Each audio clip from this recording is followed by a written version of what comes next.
Hello everyone, welcome back to my channel. आज हम class 12 Flamingo का सबसे इंस्पायरिंग चैप्टर डीप वाटर को डिटेल में स्टोरी की फॉर्म में समझेंगे। ये चैप्टर सिर्फ स्विमिंग के बारे में ही नहीं, ये चैप्टर हमें बताता है कि फियर यानी डर इंसान का सबसे बड़ा एनिमी होता है। जब हम अपने फियर का सामना करते हैं तभी हमें अपनी लाइफ में सक्सेस अचीव कर पाते हैं। आज इस वीडियो में हम बहुत सारे टॉपिक्स कवर करेंगे। So let's start. सबसे पहले जान लेते हैं ऑथर के बारे में। विलियम डॉगलास अमेरिका के फेमस जज, लॉयर और राइटर थे। उन्होंने ये अपनी autobiography of man and mountains में अपनी लाइफ का एक रियल इंसिडेंस शेयर किया है। डीप वाटर कोई इमेजिनरी स्टोरी नहीं है, ये उनकी लाइफ का एक्सपीरियंस पर बेस्ड चैप्टर है। इसी वजह से ये चैप्टर स्टूडेंट्स को इमोशनली कनेक्ट करता है। डीप वाटर की थीम है fear, courage, determination, confidence, practice and self believe. Story शुरू होती है जब विलियम डॉगलास अपने चाइल्डहुड को याद करते हैं। जब वो छोटे थे तब उनके फादर उन्हें कैलिफोर्निया के बीच पर ले गए। एक बड़ी सी वेल उन्हें गिरा देती है। वेव ने उन्हें पानी के अंदर धकेल दिया। उस इंसिडेंस के बाद उनके माइंड में वाटर का फियर बैठ गया। ये फियर धीरे धीरे फोबिया बन गया और उनके दिमाग में ये फियर बैठ गया।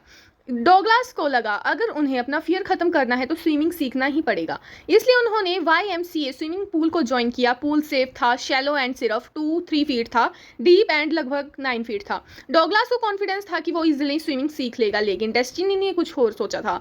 एक दिन डॉगलास पूल में अकेला वेट कर रहा था, तब एक बड़ा और स्ट्रॉन्ग बॉय आया। उसने मजाक में डॉगलास को उठाया और डीप वाटर एंड में फेंक दिया। उसने कहा, let's see if you can swim. ये मजाक डॉगलास की लाइफ का सबसे बड़ा डेंजरस मोमेंट बन गया। डॉगलास सीधा पुल के बॉटम तक पहुंच गए। उन्होंने सोचा मैं नीचे से जंप लूंगा और इजीली सरफेस तक पहुंच जाऊंगा, लेकिन पैनिक की वजह से उनकी बॉडी कंट्रोल में नहीं रही। वाटर प्रेशर बहुत ज़्यादा था, डर उनके दिमाग पर कंप्लीटली हैवी हो गया। डॉगलास ने पूरी ताकत से जंप लगाया, लेकिन वो सरफेस तक नहीं पहुंच पाए, वापस नीचे चले गए। अब उनका फियर और बढ़ गया। इस बार और ज्यादा फोर्स लगाया, फिर भी फेल। सेकंड अटेम्प्ट में भी वो फेल हो गए।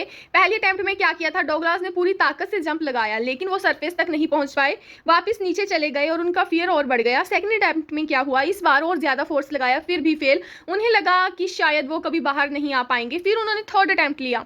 अब डॉगलास बिल्कुल हेल्पलेस फील करने लगे। उन्होंने अपनी मदर को याद किया। उनकी हार्ट बीट बहुत फास्ट हो गई, दिल बहुत तेजी से धड़कने लगा, बॉडी वीक होने लगी, सांस रुकने लगे। नियर डेथ एक्सपीरियंस था ये। डॉगलास को लगा कि अब उनकी डेथ पक्की है। उन्होंने स्ट्रगल करना बंद कर दिया, बॉडी बिल्कुल रिलैक्स हो गई, सब कुछ ब्लैक दिखने लगा और वो अनकॉन्शियस हो गए। बाद में किसी ने उनकी जान बचा ली। लाइफ कैसी थी उनकी इस इंसिडेंट से बाद, अब मैं वो बताऊंगी आपको। इस इंसिडेंट के बाद उनका फियर और भी डेंजरस बन गया। वो स्विमिंग पूल नहीं जाते, फिशिंग अवॉइड करते, लेक से दूर रहते, रिवर में नहीं जाते, बोटिंग को भी अवॉइड करते।